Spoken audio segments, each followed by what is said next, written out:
உங்களுக்கு எத்தனை வாட்டிப்பா கால் பண்ணுறது? ஒரு 15-20 வாட்டி கால் பண்ணிட்டேன். நீங்கள் காலே எடுக்கல. இங்கே ஒரு பெரிய பிரச்சனை ஆயிடுச்சுப்பா. அதனால தான் நான் உங்களுக்கு இவ்வளோ வாட்டி கால் பண்ணேன். என் ஃபோனில் சுத்தமாக சார்ஜ் இல்லை, 5% தான் இருக்குது. அதனால தான் நான் உங்களுக்கு இந்த வீடியோ ரெக்கார்ட் இப்போ போடுறேன். இங்கே எங்கள் ஹாஸ்பிட்டலில் ஜோயல்னு ஒரு பொண்ணுக்கு டெலிவரி பார்த்தாங்க.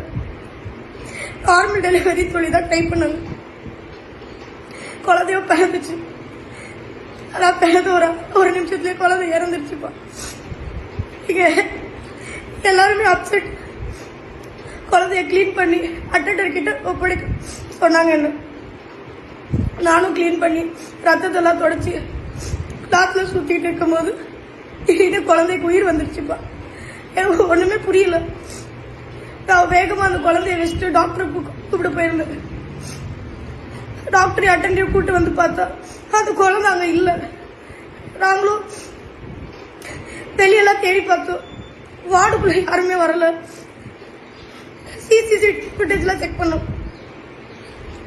ஆனால் அந்த குழந்தை அங்கே இல்லை.